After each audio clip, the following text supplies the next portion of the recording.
যুদ্ধ নয়, শান্তি চাই। এবছরে এই বার্তাই তুলে ধরার চেষ্টা জলপাইগুড়ির নতুন পাড়ার পুজোয়। শান্তির বার্তা সকলের কাছে পৌঁছে দিতেই এখন চূড়ান্ত ব্যস্ত নতুন পাড়া আদি পুজো কমিটি। দুর্গাপুজোর প্রস্তুতি এখন তুঙ্গে। এরই মধ্যে সময়কে থিম হিসেবে তুলে ধরছেন জলপাইগুড়ির নতুন পাড়া আদি দুর্গাপুজো কমিটি। গুয়ার্নিকা ছবি এঁকেছিলেন বিখ্যাত চিত্রকর পাবলো পিকাসো। সেই চিত্রের বার্তা ছিল যুদ্ধ নয়, শান্তি চাই। এই শান্তির বার্তাকেই সকলের মধ্যে তুলে ধরতে চাইছেন শিল্পী বিশ্বজিৎ ঘোষ। আমরা যার পুজোর দুর্গাপূজা আয়োজন করেছি এই টাইম পুজোটা আয়োজন করেছে থিম পুজো। এইটা মেসেজ দেওয়া হচ্ছে যে জনমানুষের শান্তির বার্তা।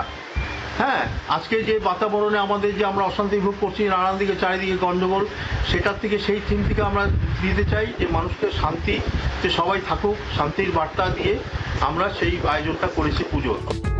মূলত প্রাকৃতিক সামগ্রী ব্যবহার করেই তৈরি হচ্ছে মণ্ডপ। পাবলো পিকাসোর বিখ্যাত চিত্র গুয়ার্নিকার আদলেই হবে প্রতিমা। কাদামাটির পরিবর্তে কাঠ দিয়ে তৈরি হচ্ছে এই দুর্গা প্রতিমা। যে ঠাকুর যেটা তৈরি হবে সেটা পুরোটাই গুয়ার্নিকার আদলে হবে এবং ডেডিকেটেড টু পিকাসো। এই কপি নয়, অর্থাৎ ওনার যে কিউবিজম, সেই কিউবিজমটাকে ধরা হয়েছে এবং আমাদের ইন্ডিয়ার যে সাবেকিয়ান, যে আমাদের ইন্ডিয়ান আর্ট আছে সেটাকে পাঞ্চ করে ফিউশন করে কাজটা করা হচ্ছে। পরিবেশ বান্ধব মণ্ডপ ও প্রতিমা নির্মাণের উদ্দেশ্যেই এই উদ্যোগ। প্রায় 3 মাস ধরে জোর কদমে চলছে মণ্ডপ জুড়ে এক যুদ্ধবিরোধী পরিবেশ গড়ে তোলার প্রস্তুতি। জলপাইগুড়ি থেকে প্রদ্যুৎ দাসের রিপোর্ট, জি 24 ঘন্টা। বাংলার আওয়াজ, বাঙালির আবেগ, জি 24 ঘন্টা।